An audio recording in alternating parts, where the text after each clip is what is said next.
कंधमाल गो उदयगिरी रे दंता आतंक थमिबार ना नेउनी संतोष दास हम प्रतिनिधि आम सह रही बाबद अधिक सूचना लाइव संतोष कहीं एपर्यंत वन विभाग सक्षम होना 3 मास है ये हाथी को घोड़ाइबा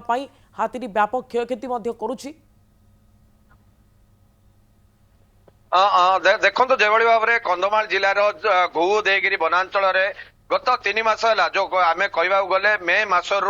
घुमुसर जो कह गंजाम जिलार घुमुसर अंचल कंधमाल जिला को 48 हाथीपल आसीथिला एवं जो हाथीपल मध्य 2टी दंता हाथी गोठ छड़ा हुई कंधमाल जिले में दीर्घ 3 मास है वित्पात चलती जो दंता 2 जन दंता हाथी रही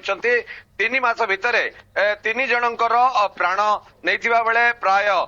6 ରୁ 7टी गाई को हत्या कर विभिन्न फसल को नष्ट कर जो कह विगत दिन समय जो कंधमाल जिले में होता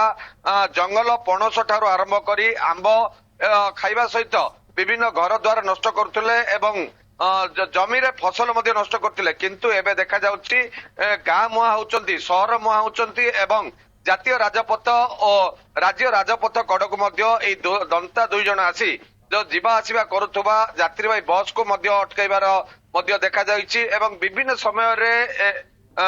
विभिन्न गोरु गाई को गृहपालित पशु मानकर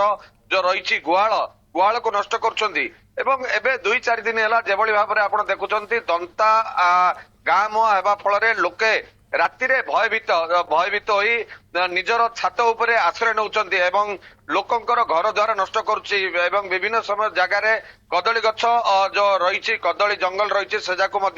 नष्ट करुछि एभली देखा जाइछि कंधमाल जिलार घो उदयगिरी वनांचल कलिंगा सेक्शन गुरमिगिया विभिन्न स्थान में एभली देखा मिलुछि लोक उत्त्यक्त होई जिलापाल द्वारस्थ होइतिले एवं जिलापाल सेमानंकु आश्वासन दैछंती खूब शीघ्र 2 दंता को किभली भाव में गोठ को फेरा जाई परिबो से नहीं उद्यम आरंभ होइछि।